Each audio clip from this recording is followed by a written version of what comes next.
I'm Dane Rose, and in this video we're going to explore hate, passive aggressiveness, hopelessness, self-loathing, and some of the underlying psychological gears at work. So, on a personal level, the area that I guess enter into this domain is that there are certain relationships, certain arenas where in that context I will say yes to something that is not good for me, that I know is not good for me, but that I cannot say no to. And if that is exploited by the other person, I will feel resentment, hatred, passive-aggressive energy, hostility, and a certain amount of trauma and inner collapse. So, in order to understand this dynamic, the first thing I want to do is step back into the sympathy-antipathy synthesis phenomena, which is a maturation process, meaning all infants, all children, are born in a state of receptivity, of innocence, of sympathy. And as they are exposed to what is, by definition, a dysfunctional, meaning every system has a flaw, and many of our systems today, cultural and otherwise, are extremely flawed, meaning they consume a lot of unnecessary energy to produce a lot of unnecessary suffering. That's a pretty major flaw relative to the underlying human drive to feel sustainably better and avoid feeling chronically worse. So a child starts out in sympathy. Now, as they mature, if they mature, they will differentiate from the system that they're engaging with, the family system, the school system, etc. They will differentiate from that system through pain, through physical, emotional, financial, mental pain. And there will be a development, a body of data that says, I don't like this. Yes, I like sucking on mom's breast. Yes, I like this. Yes, I like that. But I don't like the hypocrisy. I don't like that I get hit just because dad's had a few beers too many. I don't like that my older brother disappears after encouraging me to do something, disappears and leaves me to take the punishment that he knew was coming. I don't like that part. There's pain. There's something wrong with the system. And I'm measuring it by the area I'm experiencing dis-ease. It's a flaw in the system. So now there's antipathy. Now, the child is a relatively reactive yes. Sympathy is yes. You want me to learn English? I'll learn English. You want me to learn Japanese? I'll learn Japanese. Whatever is going on out there, I will internalize it. That's sympathy. I'll copy it. I'll become it. I'll follow the reward program. You want to reward me for carrying a gun? I'm 12 years old. I'll carry a gun. Children are incredibly suggestible. And that's why they can learn any of a million different languages as long as it's the language spoken around them. And they can conform in millions of different ways to the shape of the family system, the value hierarchy, etc., the cult around them. It's an unconditional yes. Now, the rebellion, the antipathy, which is the movement into the adolescent stage of differentiation, is also reactive. It's not a terribly reasoned rebellion. I don't like this, I don't want this, I hate you, I want nothing to do with this is fucked up, I'm not part of this family. I'm reacting in antipathy. So we have the reactive or the unreasoned yes, we have the reactive no.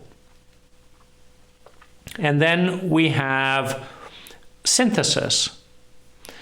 Synthesis is the unique formation of energy, otherwise known as the adult, that emerges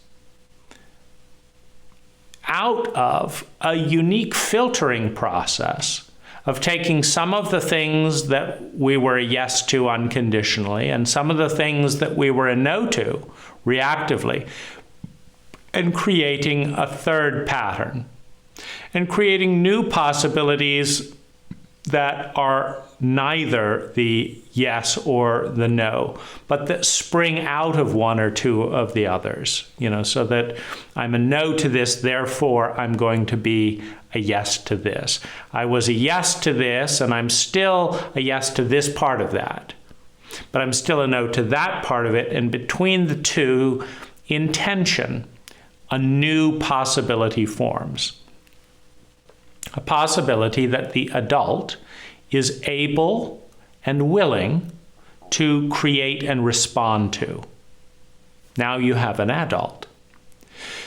So maturation moves through the process of openness and sympathy to a system. The discovery of the flaw or flaws in the system, a reactive aversion to the flaws. Like, I thought Dad was such a nice person, but he's cheating on Mom. There's a flaw.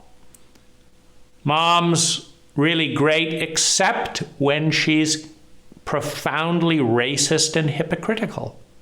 There's a flaw in the system. There's the reaction. Now, in order for the reaction to take place, there has to be a certain amount of safety and security of safety and love and belonging, because the system is bigger than the individual.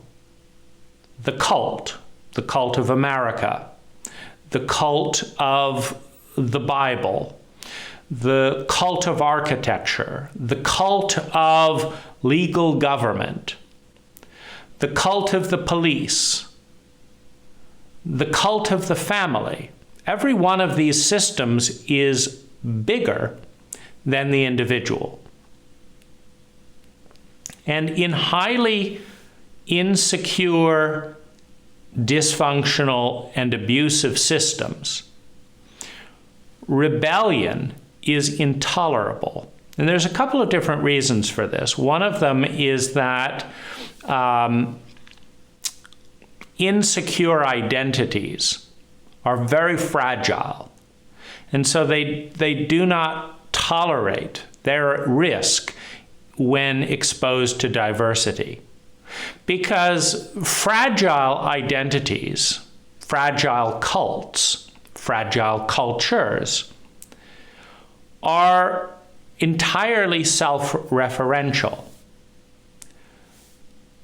I speak English because I speak English. And I speak English because my parents spoke English. And they spoke English because their parents spoke English. And their parents must have known what they were doing.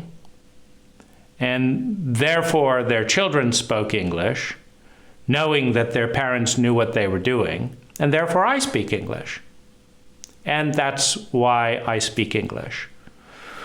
Now, you notice that I've not involved a single value or measured it objectively. I haven't said that English has a higher quality of distinction to it, or that people who speak English, statistically speaking, have a higher level of well-being than people who speak Spanish, or that the divorce rate is lower in people who speak English than people who speak Portuguese. I haven't referenced a value or a data point, which is what makes it self-referential. So a self-referential meme or identity, an identity being a habit of thinking, feeling, speaking, and doing, a self-referential identity is sustained entirely by the majority. Everyone's doing it, and so that's why I'm doing it. And I'm doing it because everyone's doing it, and everyone's doing it because everyone's doing it. It's an unconscious, self-referential identity. Well, as soon as you bring diversity into that space, you now have the possibility of measuring distinction. You could say that if you listen to them speaking the same thing, they get the thing said in 1/10 of the time. Or they're funnier. That language brings more laughter, it's easier to learn, it's funnier, it takes less effort. Why don't we talk like that? We all want to save energy, we want to be more fun, we want this. Why are we doing it this way rather than that way? You see, when the identity is fragile, because it's completely self-referential and unconscious, no one has an answer to this. And so, because in a traumatic cult, in a traumatic culture, fear of the unknown is correlated to the fear of re-traumatization, which means that because we're afraid of trauma, we're also afraid of the unknown, which exposes us to the possibility of re-traumatization. We're afraid of trauma because we've been highly traumatized, because we haven't resolved the trauma. So we want to avoid the unknown, because when you're terrified of trauma, you are fear-based. When you are fear-based, your pivot point is, could it connect me to my fear? I want to avoid my fear. Well, the unknown is very neutral, but when you're fear-based, what you see when you look at the unknown is you see the possibility of encountering your fears out of control in new ways unexpectedly. It was unknown. It came out of the blue. I didn't see it coming because it was unknown. So the unknown is deadly to a fear-based person. The unknown is deadly to a traumatized person, someone with PTSD, someone who's been repeatedly traumatized, is terrified of the unknown. Now, what creates the oasis, the haven, the safety of the known? Identity, habits of thinking, feeling, speaking, and doing. Now, what makes identity sane? Environment. Meaning, if I have an identity of saying four, it's a pretty easy identity. I can hang on to that. It's known as well, right? There's no surprises. I just am the one who says 4. But in order not to be crazy, I have to be in an identity or in an environment that makes 4 seem relevant. So I need someone to be saying, what's 2 plus 2? 4. What's 2 plus 2? 4. Now, you've got an identity saying, what's 2 plus 2? And I've got an identity saying 4, and we both appear to be sane. Boring and repetition is all get out, but a traumatized person frightened of the unknown will sacrifice real growth and diversity any day of the week to maintain control and familiarity. 2 + 2, 4. 2 + 2, 4. 2 + 2. Now, nobody's doing that, right? 2 + 2, 4. But it's the exact same equation in identity. Did you hear what Trump did? Oh, it was terrible. Did you hear what Trump did? Oh, it was terrible. Did you hear what Trump did? Oh, it was terrible. Did you hear what Trump did? Oh, it was terrible. We've got a stable identity. You've got a stable identity of righteous indignation. I've got a stable identity of validation. There's nothing new coming down there that's going to radically change the identity. And we understand that in entertainment and various genres of roles, people like, more specifically, traumatized people like it when people stay the same, when people are consistent, when if I'm bored or don't know what to say, all I have to do is, did you hear what Trump did? Yes, he was terrible. Great. Like I knew that was coming. But I feel comfortable. I feel reassured. What? I feel reassured that nothing's changing, that I'm safe from the re-traumatization. Now, it can be any identity. What do you want to wish for the world? World peace. What do you want to wish for the world? Peace. It doesn't matter what it is. It's a reactive, repetitious environment that creates the sanity of a reactive and repetitious identity in relationship to that environment. And there it is. You need, in other words, for the identity to be sane, you need an environment. And so people that want a stable identity pick a stable environment and stay in that environment. I'm not leaving an English-speaking country. And if I do, I'm certainly not going to speak their language. I'm not going to change my diet.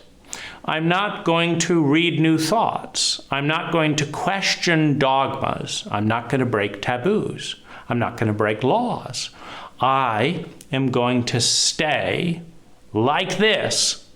And I'm proud of my ability to stay like this in the face of all kinds of things that happen from time to time.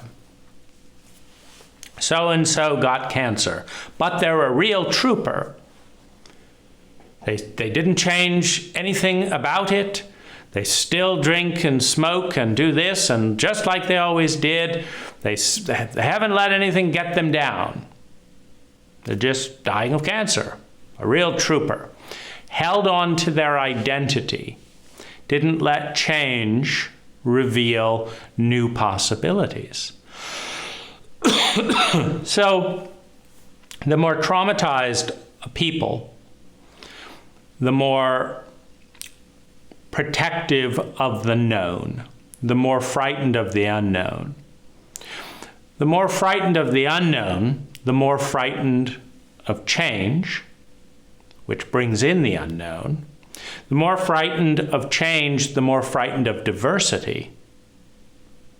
You look at why is there so much hatred, whether it's transgender or homosexuality or lesbian or whatever it is. Why is a minority hated? And minorities are not hated automatically. They are hated by majorities that are traumatized and frightened of change, who occupy self-referential identities that do not know how to benefit or integrate the positive sides of the minority. and who do not want to think or go outside their bubble, and who correctly perceive the minority as a harbinger of change, as a drill that breaks through the bubble. Because when you meet, for example, a group of Hasidic Jews who all have these long beards and black hats and do this and wear this, when you meet a clan of dogmatic, culturated, culted individuals, and you start saying, well, why do they have those weird beards?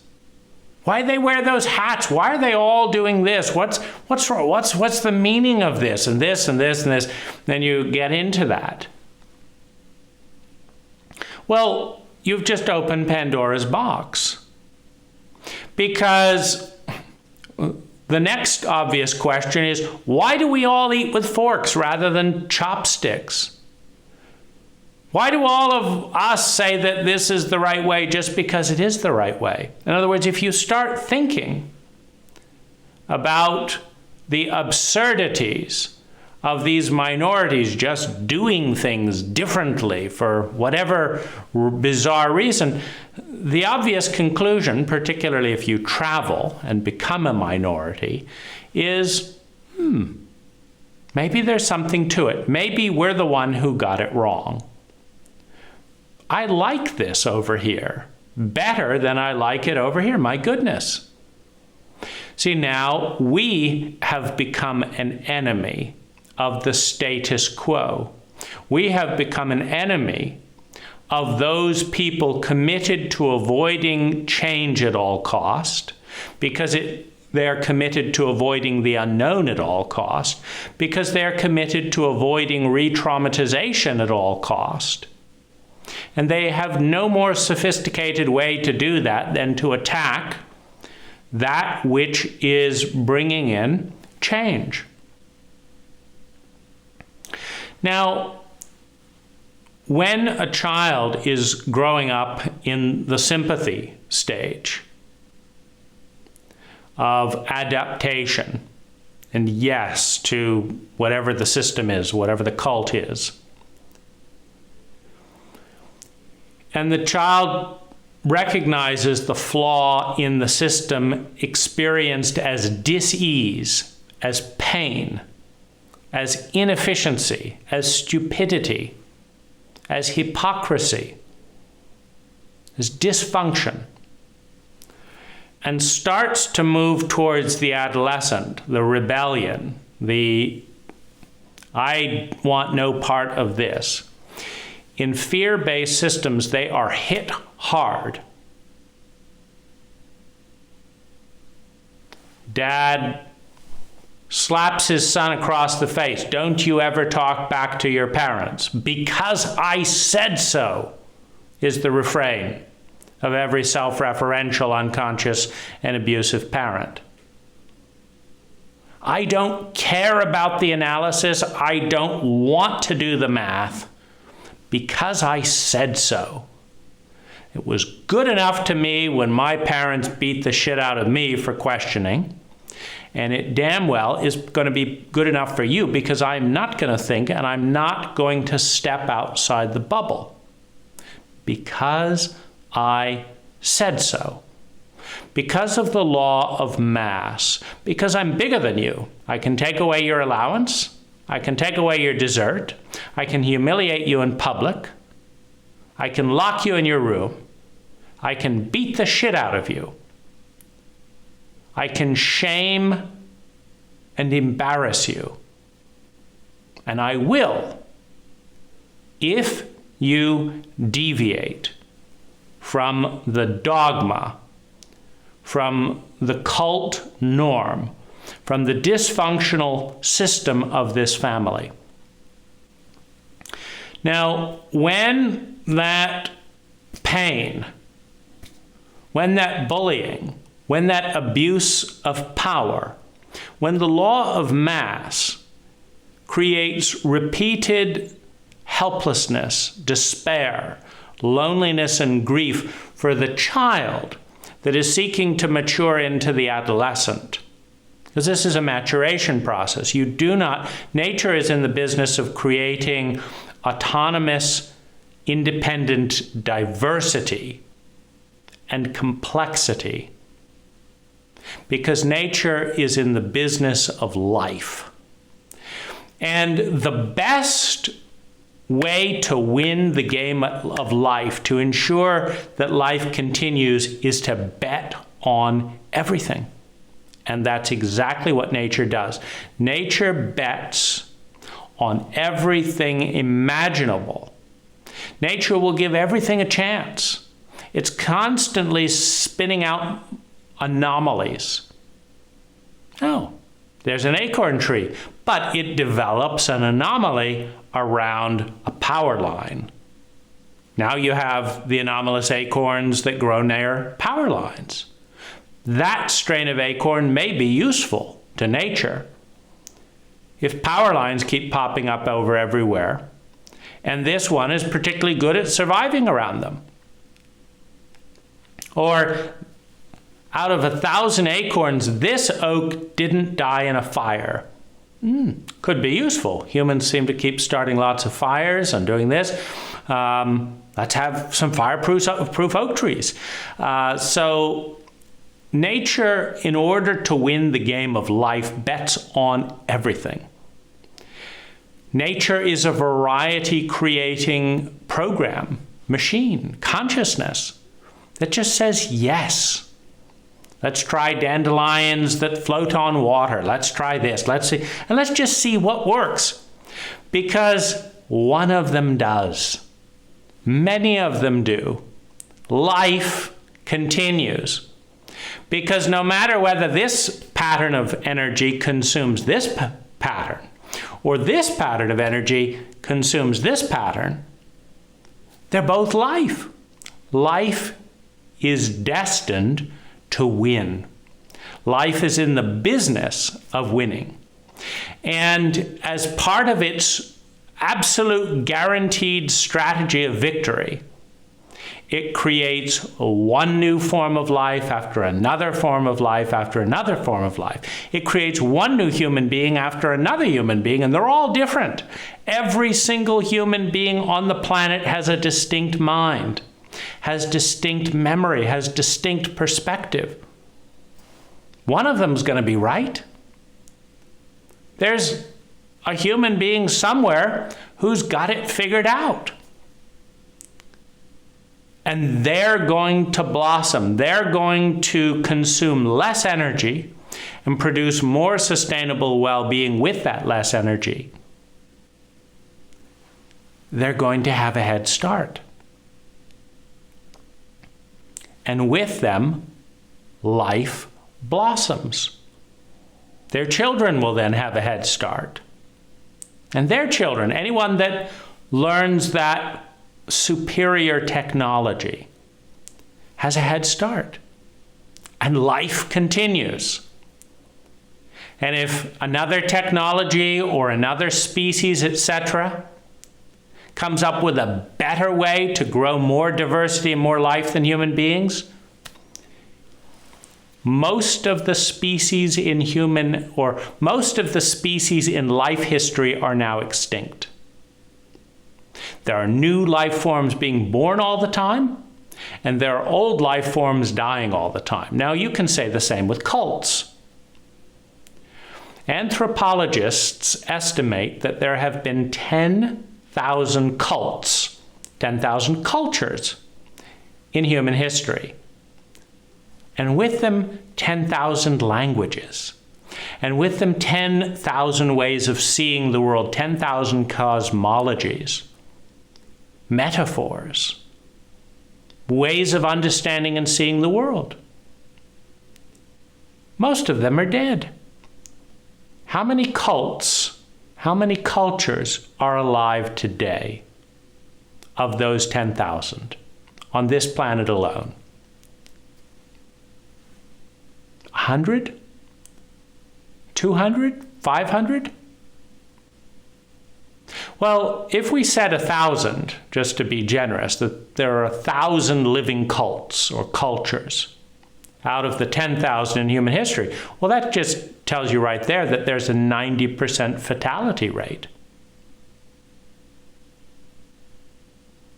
If there's only 500 cults or cultures still living and growing, it means there's a 95% chance that our cult, as defined today, will be dead because a superior cult, a superior technology, a superior intelligence created a different cult 1,000 years from now.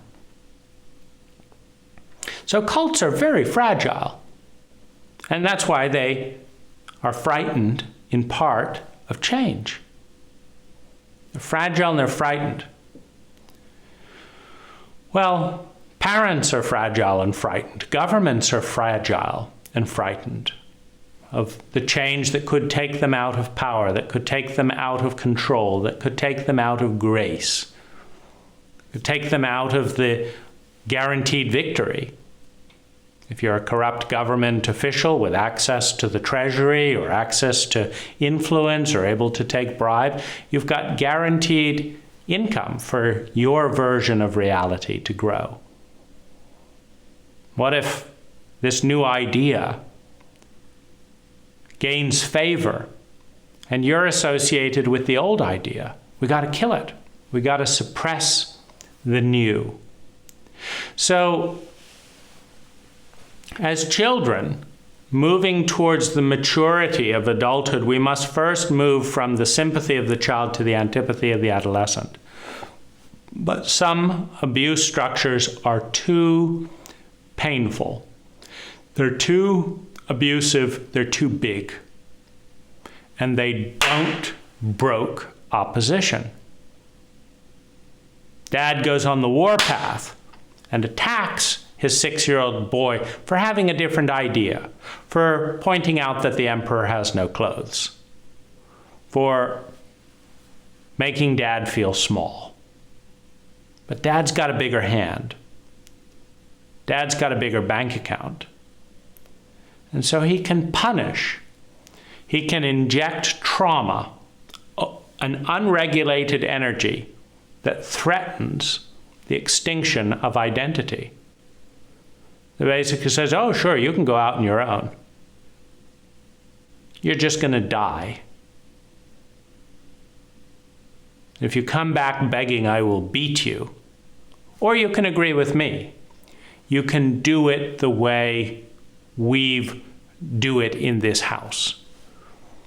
You can acknowledge me as the sole arbiter of intelligence because I have more power. Now, this crushes many individuals. This crushes many individuals. Their identity, their newly forming antithesis, cannot survive the brutality, the overwhelming force of an enraged, frightened parent, or parents, or society, or school system, or government, or peer group. And so the child starts to rebel and gets traumatized and traumatized and traumatized until they become frightened of growing up. Because you cannot become an adult until you go through adolescence. And you can't go through adolescence without rebelling against everything that's fucked up in the systems to which you belong. If you do not rebel, if you do not call a spade and say, Mom and Dad, cut the fucking hypocrisy. We're not Christians. You drive by homeless and the meek every single day with disgust. The meek will inherit the earth. Go fuck yourselves. You drive past the homeless with disgust. You don't even give them a fucking dollar, let alone our house. Cut the bullshit. We are not advocates of the teachings of Jesus Christ. You're a hypocrite. You're an addict. Give me a fucking break. I want a little bit more integrity. I think, as an adolescent, I'd like to join a hedonist group. Because you're a hedonist and a hypocrite, but a hedonist that aspires to pleasure is more honest. I like that. I want to join the hedonists. Fuck the Christians. I want to be a hedonist.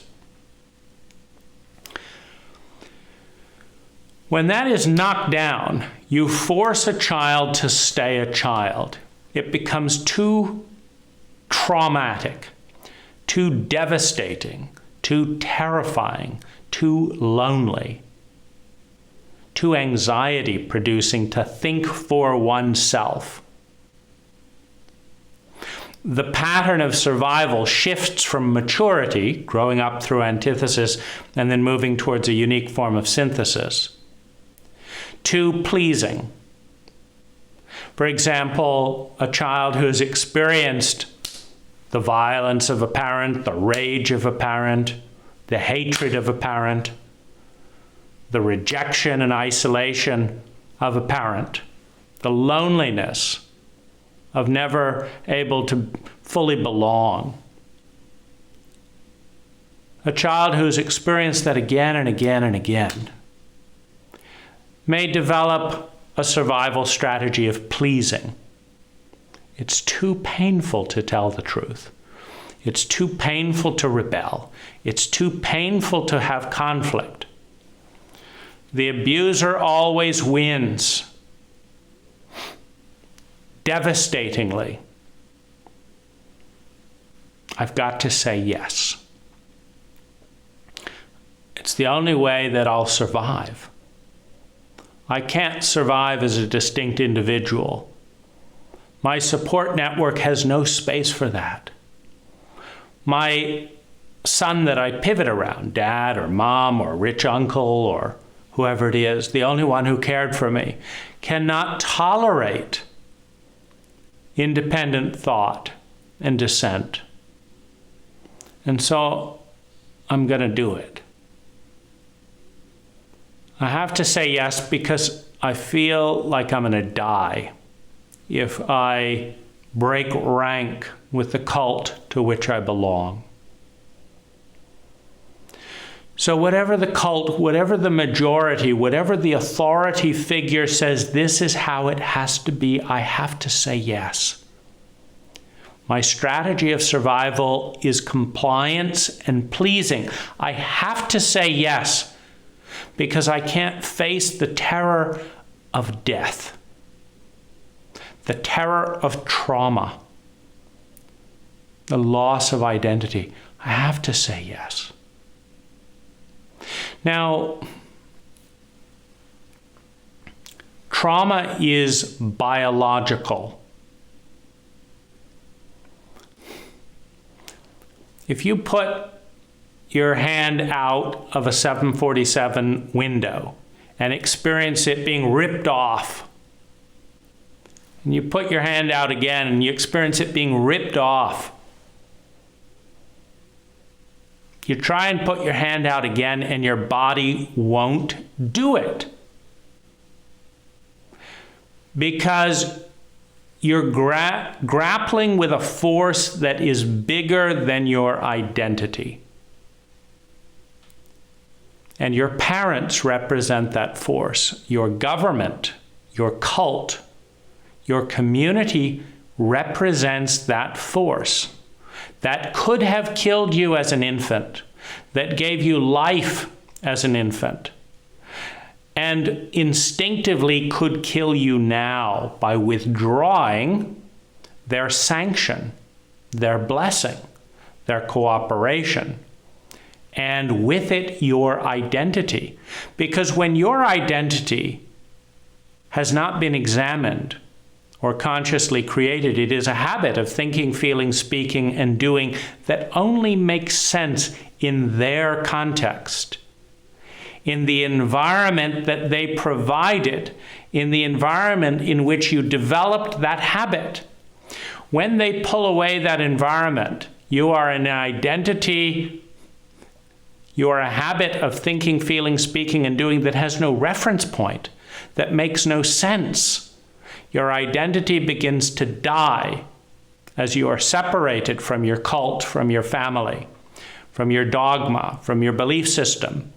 Your identity begins to die. And it brings up that core regression, that core infant, I don't know who I am, and I don't know if who I am or who I become can survive in another identity that I don't know what it is yet. I'm going into the unknown. This is devastating for a traumatized individual because the unknown represents their worst fear, not their greatest luminosity, not their greatest beauty. Because when you have unresolved trauma, you are fear-based. And in a trauma-illiterate cult, everyone, statistically speaking, is fear-based. You have a continuum, of course, of creativity and diversity and stuff. But in a traumatically illiterate, relationally illiterate, psychologically illiterate cult, emotionally illiterate cult, you have high degrees of trauma that come from unregulated energy that is unskillfully applied in abusive ways to fragile identities that are not consciously formed. And in materialistic cults, the identity is the person. In transcendent cult, you have the witness who observes the identity, who is more primary than the identity. And you have the soul that gives birth to the identity, and you have the spirit that shapes the identity. And you have the consciousness that lives through the identity. So you have the witness that watches, the soul that gives birth, the spirit that watches, and the consciousness that is. Every one of which is sub-identity, is more foundational. But in a materialistic cult, the pattern of thinking, feeling, speaking, and doing is directed entirely at the outer environment, number one, which means that we as a minority, meaning every individual is a minority in the physical environment. Just the way it is. I'm making this video as a minority in this house. There's two other beings in this house. In a neighborhood in which I'm one house amongst many. In a country in which I'm one neighborhood amongst many neighborhoods. One state amidst many states. One country amidst many countries. One species amidst many species. One planet amidst many planets. One universe amidst many universes. I'm always the minority. As the minority, I have less influence on my outer environment than the majority. So as a materialistic individual, my identity is primarily influenced by other people who have a larger influence on my material environment than I do. I don't get to decide the president. I don't get to decide. I'd like the architecture to change in this entire region. I don't get to decide. I'd like everyone to spend money on this and not on this. Everyone to eat this and not on this. I don't influence that as much as a majority. Now, within that, I have certain domains of freedom, certain domains of interest. But those can be capsized by a forest fire, by a screaming neighbor, by someone with a gun. Those can be capsized, and I realize the vulnerability of my identity. And when I believe I am my identity, and that there's no deeper part of myself, and I realize that my identity could be changed or extinguished by any number of people all the time, I feel incredibly paranoid and incredibly insecure because I identify as being an incredibly fragile and small identity dependent on other people. And so I've got to cooperate. I've got to please. I've got to, please don't be mad at me here and take this away from me. Please don't change. Because if you don't behave this way, I lose my identity. If you treat me as like I'm a crook, for example, I go into American parks and I have 10 seconds to play innocently with a child before I become a pedophile in a statistical majority's eyes. That's in the United States. So the more I play with children, the more I am a pedophile. Statistically speaking, after 10 seconds. Now, if I don't want to be a pedophile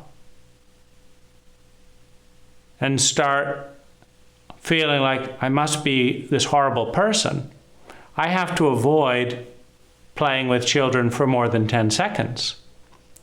Or I have to go to another environment. For example, Thailand, where adults who play with children are smart and kind and mature and intelligent. Well, there I can have the identity of being smart, kind, intelligent, and play with children. So in that dynamic, I can't hold on to my identity. If everyone's treating me like this or seeing me like this, it's too big. I get lost in their projection. And I depend on them to treat me this way, to see me this way, or I lose myself because I lose my identity. I'm dependent. How can I be a popular person if I don't have enough money to buy Nikes or whatever it is that I have told myself is the popular thing to wear in this occasion? If secondhand clothing is shameful and that's all I can afford because these people didn't cooperate, they didn't vote for me, they said I was an outlier, and so they didn't hire me. So I don't have enough money to buy new clothing. And now I'm in a cult that says that secondhand clothing is inadequate. Now I'm in an inadequate identity. I am inadequate because I am my identity, because my identity is my clothing. What I do, what I say, what I think, and what I feel. So there are regions where I did not grow up. There are certain areas where I'm so shaken, so terrified, so traumatized, so small, so fearful, that my question is not, what's the healthy thing in this dynamic? How do I behave healthier? That's not my question. My question is, what do I have to do to survive? And it's not a rational question, it's a biological question. And so I watch my body and my voice capsizing, appeasing, trying to be liked, trying to be accepted, not being healthy or doing what I want, not rebelling about what is toxic, from what is toxic to my system through the adolescent rebellion. But frighteningly, saying yes to abusive requests. And what I'm getting at is that when a child is not able to healthily mature through antipathy and then find their own center and their own unique form, they stay a child. They do not grow up. A highly traumatized individual does not outgrow the trauma, particularly if they develop PTSD in childhood. Their deity is avoiding pain. And their strategy can be appeasement, can be lies, can be pleasing, can be a number of different things, but it becomes life-threatening as a visceral experience to rebel against the authority figure. This could be a therapist, could be a parent, could be a teacher, could be an employer, could be a lover. Any authority figure, anyone that inner child is associating with survival. If I do good enough, if I please, if I am this enough, then they will bless me, they will include me, they will want me, they will take care of me, and I will survive. And if I lose them, if I offend them, I will die. I cannot make it alone. I've got to sell out to avoid the abuse that I cannot endure. There's a phenomena in elephants that are raised in captivity. It's the phenomena of the little string or the little chain. Small rope, small chain is placed on a baby elephant when they are first captured, when they are first imprisoned. And the elephant is healthy. They assert rebellion against the imposition of imprisonment and suffering and slavery. They kick, they pull, they do everything they can to break free of the system in which they have been imprisoned. But when the rope is just a little bit bigger than a baby elephant can break, what they do is they cut their legs in the process of this healthy process, this healthy rebellion. They cut their legs, they cut their skin, they get tired, and they're often starved of food. They grow weak until they submit to the authority that chained them up and took away their freedom. And once they submit, they are treated tolerably. Here's some food. All you have to do is drag these logs through the forest and be whipped. But then you'll get food, and you won't have to have all those cut up legs because you don't have to fight anymore. You can do what we tell you to do. It's a broken individual, it's a broken animal, it's a broken employee, it's a broken child. The individuation process has been interrupted with what is at the time overwhelming force. It doesn't take much to break a 4-year-old or communicate one's dominant mass.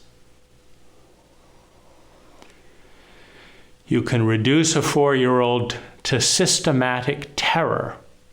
And the same is true if you regress someone with hypnosis, with group ganging up on, with government abuse of power. For example, the US government, with one of its many inanities, a war on a powder, right? As if powders are the enemy of the US government. The war on drugs. It's like, we've got to kill those capsules and attack, shoot up those powders. You know, they're going to get us, right? No, it's a war on human freedom. It's a war on addiction. It's a war on human beings, is what it is. But rather than admitting that public money is being spent to mount a campaign on its own country, let's just call it a war on a powder, a war on capsules. No, we don't want to hurt American people. We just want to destroy these horrible powders. And if we have to arrest people and kill people in order to win the war on these powders, well, so be it. They're just innocent casualties. You know, these powders are moving around on their own accord, invading the country, damaging people. So, why do they have SWAT teams for some 50 or 60-year-old woman to bash down their house and have it on public TV? It's to intimidate the individual with the terror of trauma. Trauma is overwhelming force that you alone cannot survive. Mental force, emotional force, sexual force, financial force.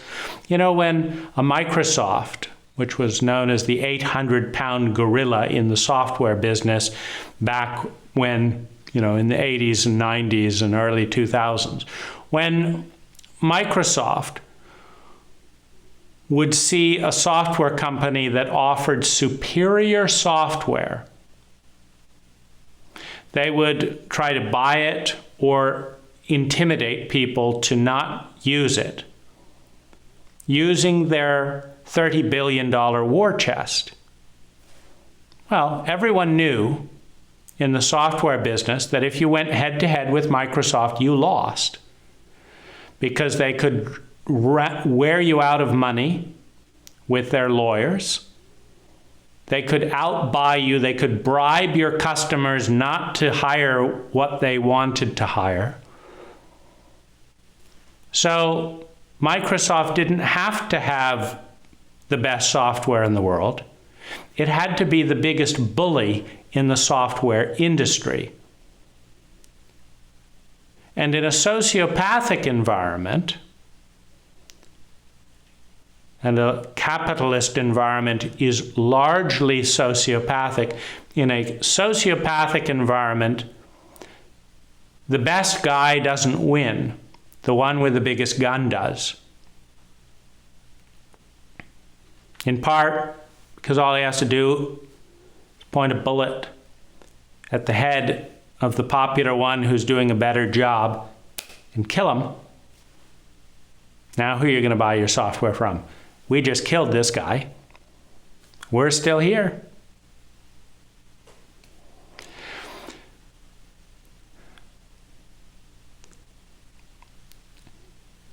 When you cannot believe, you see, the elephant stays a prisoner when they're 10 times bigger because they learned to be broken when they were young. They learned that to survive was to become a slave, and that was better than being cut up or dying. And so their adaptive program of survival was to comply, was to go along with people who have far less physical mass than they have, and to not break a chain that at their current size they could break. But it is the familiar chain they've grown up with. And this is a human being who has a contract to please, to perform for, to agree with their abuser on condition that they are allowed, tolerated in their survival in some semblance. Now, this is anti-life. Life is thwarted when people stay in the perpetual childhood without the chance of a full rebellion from their family, a full rebellion from their cult, a full rebellion from their government, a full rebellion from the predominant dogmas and paradigms of the system in which they find themselves, which are by definition flawed, which are by definition in need of medicine and evolution. When an individual has been traumatized, their body will not let them say no, will not let them break the contract, will not let them thrive and follow certain divergent paths that every minority must do in order to fulfill life's mandate. Go out and be different, and let the differences with the strongest underlying intelligence prevail. You see, there's a cult aspect of a culture, and there's a cure. There's cult and cure. And the culture, the cure aspect of a culture, is founded on intelligence. The cult aspect of a culture is founded on unconsciously maintaining an outdated status quo for no other reason than making people feel comfortable, for no other reason that change is avoided, for no other reason than fear, for no other reason than avoiding the underlying trauma that is not being addressed in a cult that is traumatically illiterate and is shamed by itself, by the chauvinism of an ignorant masculine that shames need, dependency, despair, helplessness, terror, and trauma. A cult that shames these things,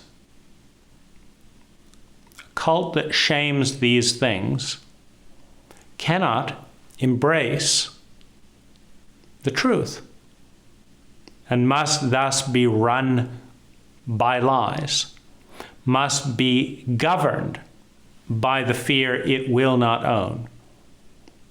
That which you exclude, deny, suppress, and run from is your master. And as a traumatically, relationally, psychologically, and emotionally illiterate cult, these things are our master. And we govern our entire cult avoiding substantive emotional experiences at all cost, avoiding deep psychological changes at all cost. And anyone who begins to change, we call them unstable, as if that is a criticism as opposed to a doorway. So there are areas in my life where when someone asks something, I have to say yes. I know it's wrong, so I resent them for being unfair, for asking, but I say yes. There are areas that if someone pushes me, I move. I know it's wrong. I resent them for pushing me. I hate them for feeling helpless to stand up to them. But I move over here. And I can't stop the biology. I can't change the physiology. I can't change the pattern. My mind goes numb. I expect to die. And I avoid that feeling of expecting to die by complying. I comply. I please. I appease. I move out of the way of the conflict. And I feel helpless. I feel small. I feel terrified. I feel lonely. I feel invisible. I feel angry. I feel hostile. I feel resentful. I feel grief, and I feel hate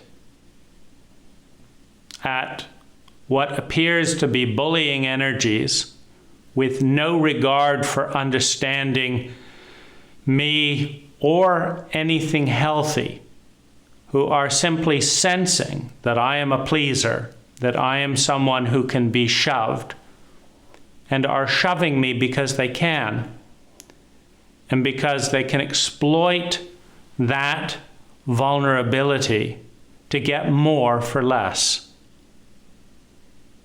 I had an experience with a client recently where they just kept asking, oh, we really need this, or they need this, and this. And I kept giving. And I got more and more uncomfortable. I had less and less room to exist in the relationship. And then I got criticized and pushed more. And I didn't exist even more. And I felt at the brink of extinction. There were no chains. There were no guns. There was no beatings. Just the emotional exploitation. Clients with Dave and Mindy, right? Mindy really is worried about this. Could you do this? Oh, we need you to do this. That doesn't seem fair. Could you do this? This. It's like,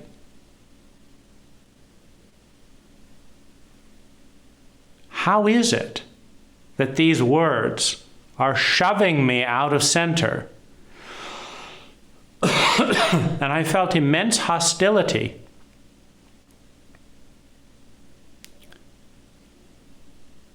And when I would bring up some of this, they would have fits about it, right? And then I couldn't, it's like, I'm not going to survive this. I remember in one of our last conversations, just to kind of give a sense of how absurd this is. It's absurd, but it's tragic. And it's tragic because we are a nation that raises children. Many of the people in our cult do not get to go through the full-blown adolescence of antithesis that would allow for individuated adults. Many of us are children in abuse contracts. So after this long series of being pushed and squeezed, etc., in our final walkthrough where Dave is supposed to pay me, he says, and this is something no client has ever said in 27 years, but this is what Dave said. He said, why don't you just not get paid the last $500? He said, I'm sure it doesn't matter to you. You can make it plenty, back plenty with other clients. Why not just leave us the 500? And I said, Dave, why don't you look around you at the 2,000 I gave you here, at the 300 I gave you here, at the extra work I did here at no charge, and give me an extra 1,000 and say, thanks, we want to meet you halfway and we understand that we've been pushing you and you don't feel good about it because I've told you I don't feel good about it. Why don't you pay an extra 1,000? Rather than ask me not to get paid for the work that I've done. Now this was too much for Mindy. Mindy said, I'm gonna leave now.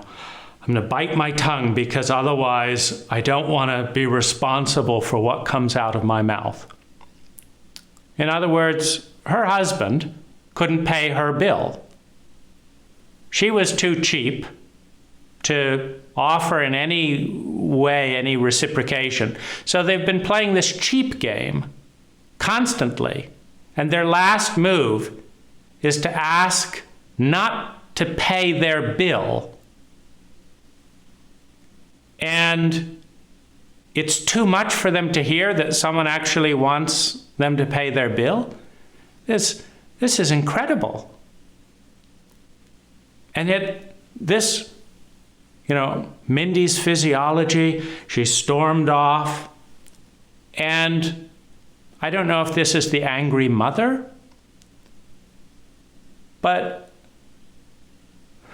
I was physiologically devastated that entire day. My brain went numb.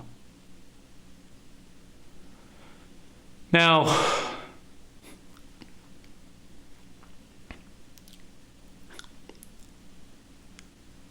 I don't know how to deal with that as an adult. I know how to deal with that as a child afraid of getting punished. Now, it doesn't take too much intelligence to grasp abuse dynamics like this. But Mindy wasn't intelligent. Who knows what contract and different abuse thing that she was going on, but clearly she was doing to me what had been done to her, and was just as involved in her abuse contract with whoever did that to her. And she didn't understand that I would do something different than she would do.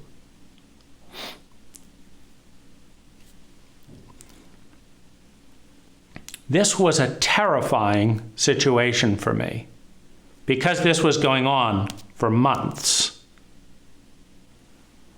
I didn't know how to deal with it. It broke down the resilience, the mental clarity, to where I felt hurt, lonely, lost, and eventually profound animosity. Because they could do this to me. They could trigger these contracts and get me to feel like a shit for asking for basic decency. And it wasn't personal. I didn't feel they were bad people or that they were out to get me particularly. But there was something about what I was doing that violated something cult-like. And I just felt grabbed at the jugular constantly in a number of underhanded and hostile ways. And that can't get brought to the surface in a cult like America. In a cult like America, the customer is always right, or this or that. I said, this hurts my feelings. Mindy said, I don't want to hear about that. This is not a personal relationship. But then she had plenty of feelings she wanted me to hear, how uncomfortable she was. So what the real message was, there wasn't room for me to exist as a feeling human being. And that devastated me in a cult where there's no room for me to exist as a feeling human being. In a family where there's no room for me to exist as a feeling human being. In a dogma, in a paradigm in which there's no room for intense feelings either by anyone. It's too much mass ganging up on one individual that wants the right to feel deeply. When this stage of rebellion is not fully gone through, there's regression and terror. And you cannot go from regression and terror to adulthood. You must go through to rebellion. And from rebellion, you can then form an adulthood.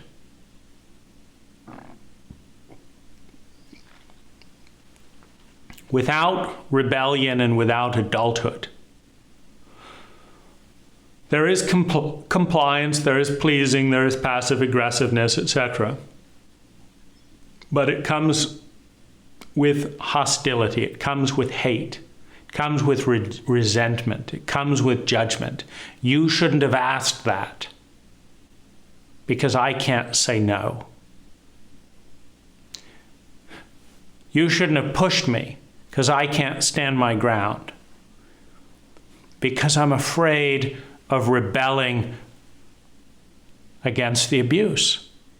I'm afraid of it.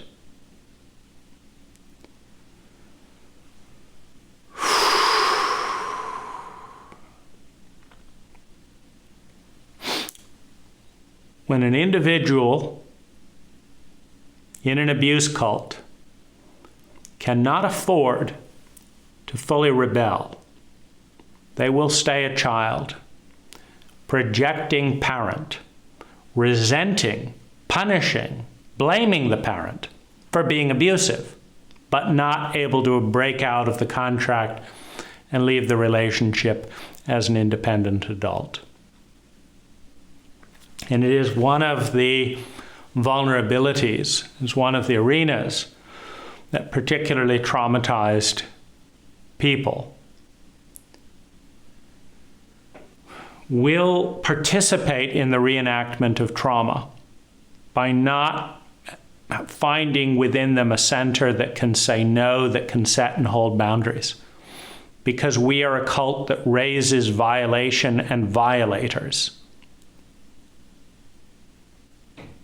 who will cross over healthy boundaries. Because in a healthy environment, someone would say, you know, I can push you apparently wherever I want to push you. But I want a healthy win-win relationship, so I'm not going to. I'm going to ask you what's a good win for you, and let's leave it like that, and I'm going to make it even a little bit better for you, and let's look at a better way for me too, and I want a win-win. But in a reptilian and sociopathic cult, there is trauma, which activates the reptilian brain of those involved. And the reptilian brain's program is to run or freeze from that which is bigger than you.